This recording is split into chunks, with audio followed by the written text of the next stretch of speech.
Dear students, this is Praveen Kumar Agrawal from Management Department. Welcomes you in my today's lecture of Marketing Management.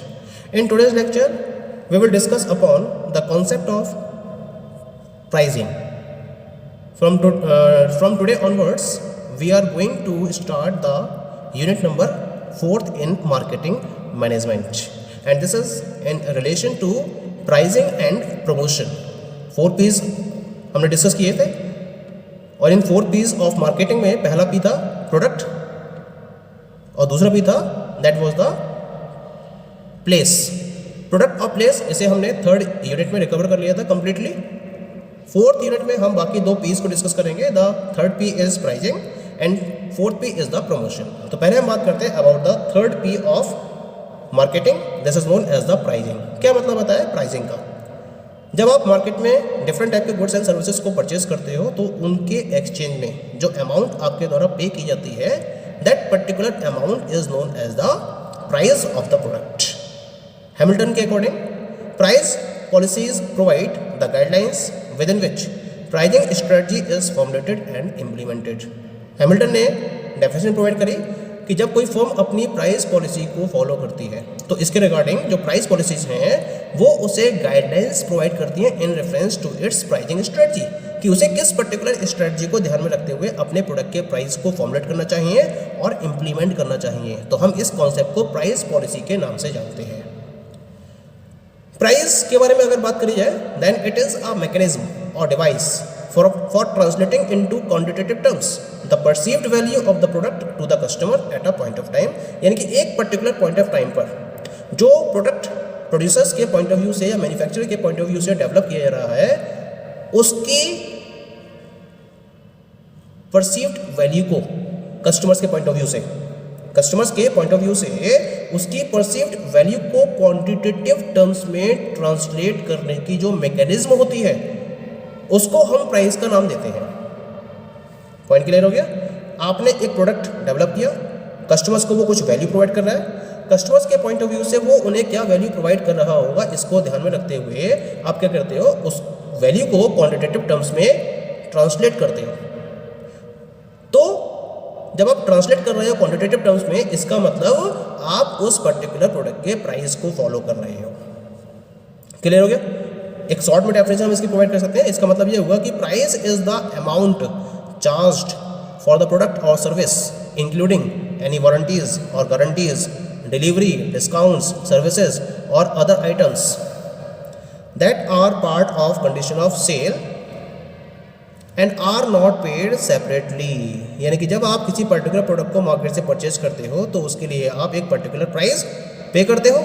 It means price is the amount charged for the product और service. और इसके साथ साथ क्या include होता है उसके अंदर?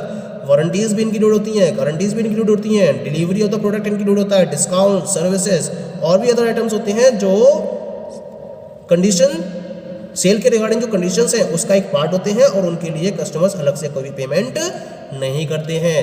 तो हम इस पर्टिकुलर अमाउंट को प्राइस का नाम देते हैं।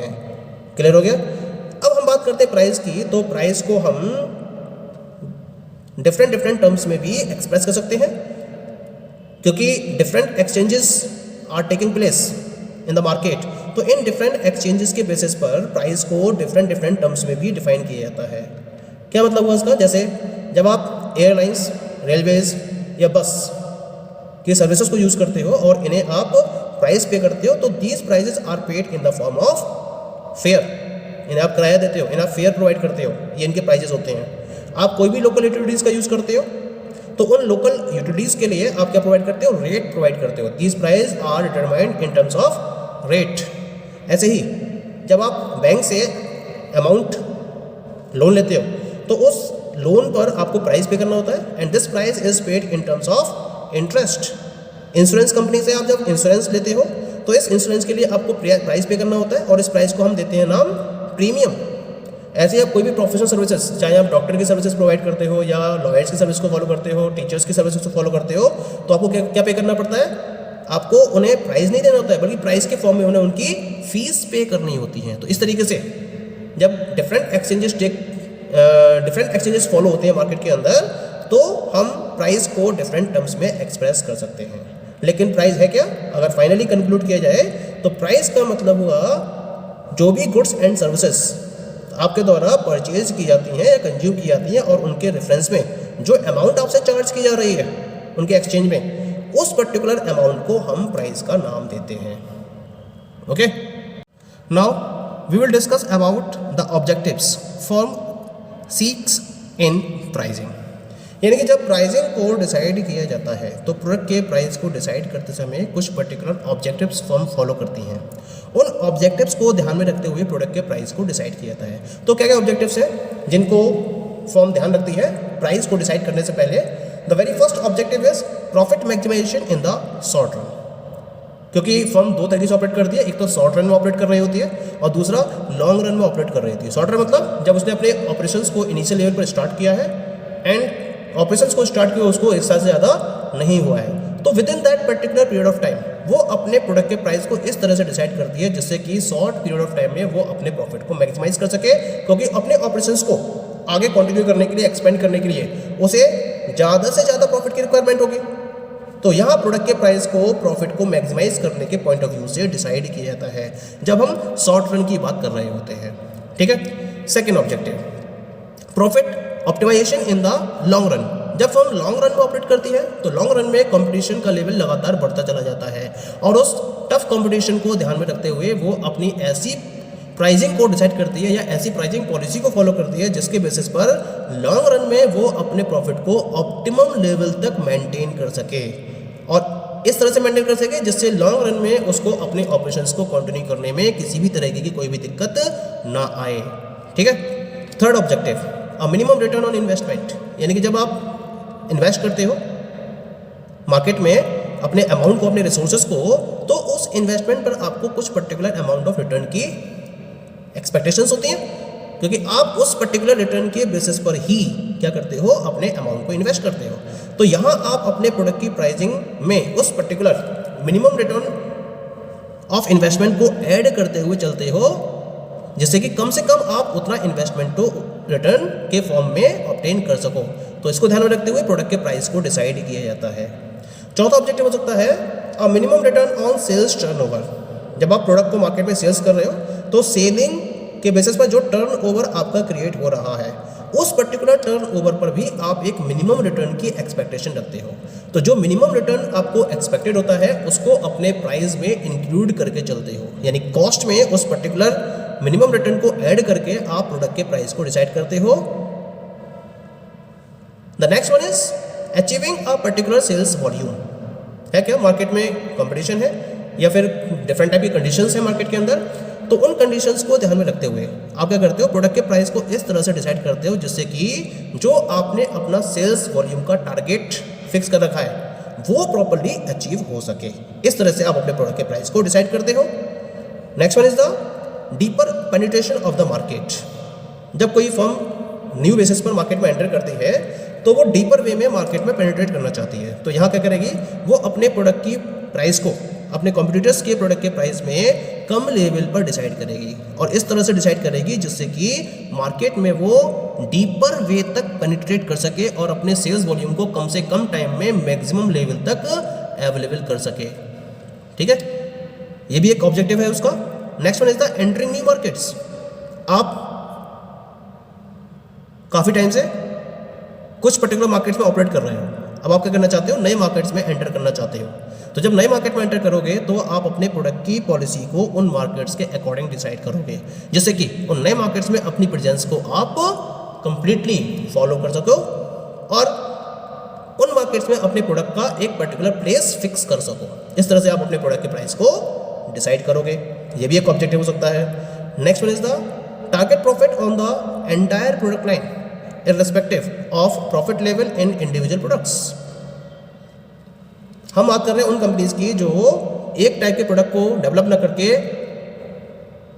डिफरेंट वैरायटी ऑफ प्रोडक्ट्स को डेवलप कर रही हैं। तो वो अपने प्रोडक्ट के डिफरेंट प्रोडक्ट्स के प्राइस को इस तरीके से डिसाइड करती हैं जैसे कि जो एंटायर प्रोडक्ट लाइन है उसका टारगेट प्रॉफिट अचीव हो जाए। यानी कि ये एक किसी इंडिविजुअल प्रोडक्ट के प्रॉफिट लेवल को इंक्लूड करते हुए नहीं चलती हैं, बल्कि ये एंटायर प्रोडक्ट लाइन के टारगेट प्रॉफिट को फॉलो करते हुए अपने डिफरेंट प्रोडक्ट्स के प्राइजेस को डिसाइड करती हैं, जिससे कि एंटायर प्रोडक्ट लाइन पर उनको टारगेट प्रॉफिट अचीव हो सके।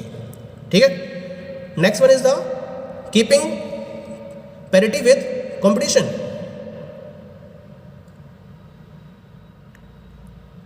इससे पहले एक पॉइंट और है, कीपिंग कंपटीशन आउट और कीपिंग इट अंडर चेक।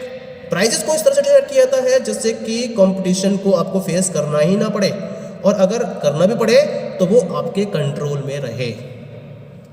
ठीक है, ये भी एक ऑब्जेक्टिव होता है। Next objective is keeping parity with competition. Competition के साथ में पैरिटी रखना है, यानी कि जो कॉम्पिटिटर्स अपने जिस प्राइस पर कॉम्पिटिटर्स प्रोडक्ट को सेल कर रहे हैं, आप क्या करते हो, उसी पर्टिकुलर प्राइस पर अपने प्रोडक्ट को सेल करना स्टार्ट कर देते हो। क्यों? क्योंकि आप कंपटीशन के साथ में एक पैरिटी को मेंटेन करना चाहते हो। तो this is one of the objective. Next objective is fast turn around and early cash recovery. कभी कभी आप क्या चाहते हो कि आपका टर्न अराउंड बहुत तेजी से मेंटेन होना स्टार्ट हो जाए, तो अपने टर्न अराउंड को फास्ट करने के लिए और कैश रिकवरी को जल्दी से जल्दी फॉलो करने के लिए कभी कभी आप अपने प्रोडक्ट के प्राइस को डिसाइड करते हो इसी तरीके से, जिससे कि आपका ये ऑब्जेक्टिव कंप्लीट हो सके। ऐसे ही next objective is stabilising prices and margins in the market. आप अपने प्रोडक्ट के प्राइस को स्टेबलाइज करना चाहते हो। स्टेबलाइज मतलब स्टेबल करना चाहते हो। फ्लक्चुएशन बहुत ज़्यादा है, अब कभी आपके प्राइसेस प्रोडक्ट के कम हो रहे हैं, कभी ज़्यादा हो रहे हैं, तो उन पर्टिकुलर प्रोडक्ट के प्राइस को स्टेबल करने के लिए आप एक प्रॉपर प्राइस पॉलिसी की हेल्प लेते हो और उसके हेल्प से एक प्रॉपर मार्जिन को डेवलप करते हुए चलते हो, जिससे कि आप अपने प्रोडक्ट के प्राइस को स्टेबल कर सको। क्योंकि लॉन्ग टाइम के अंदर अगर आप अपने सर्वाइवल को एंश्योर करना चाहते हो और प्रॉपरली कंपटीशन को फाइट करना चाहते हो, तो उस केस में आपको अपने प्राइजेस में स्टेबिलिटी मेंटेन करनी ही होती है, और इसको आप केवल और केवल प्राइसिंग पॉलिसीज के बेसिस पर फॉलो कर सकते हो। Okay, next one is the providing the commodities at price affordable by weaker section. कभी कभी आप क्या करते हो, अपने प्रोडक्ट के प्राइस को इस तरह से डिसाइड करते हो जिससे कि जो सोसाइटी का वीकर सेक्शन है उसको रीजनेबल प्राइस पर कमोडिटीज अवेलेबल हो सके। आप रीजनेबल प्राइस पर कमोडिटीज को अवेलेबल कराते हो वीकर सेक्शन को ध्यान में रखते हुए, उनकी अफोर्डेबिलिटी को ध्यान में रखते हुए। Okay, and the last one is the providing commodities oblique services at prices that will stimulate economic development. आप डिफरेंट टाइप की कमोडिटीज या सर्विसेज को ऐसे प्राइजेस पर अवेलेबल कराते हो जिससे कि इकोनॉमिक डेवलपमेंट को स्टिमुलेट किया जा सके, इकोनॉमिक डेवलपमेंट को एंश्योर किया जा सके, और आप उस इकोनॉमिक डेवलपमेंट में अपना कंट्रीब्यूशन दे सको। इस तरीके से आप अपने प्रोडक्ट के प्राइस को डिसाइड करते हो। तो ये मैंने डिफरेंट ऑब्जेक्टिव्स आपसे डिस्कस करे हैं। इनमें से किसी एक ऑब्जेक्टिव को या मल्टीपल ऑफ ऑब्जेक्टिव्स को फोकस करते हुए कंपनीज अपने प्रोडक्ट के प्राइस को डिसाइड कर सकती हैं। Okay, thank you.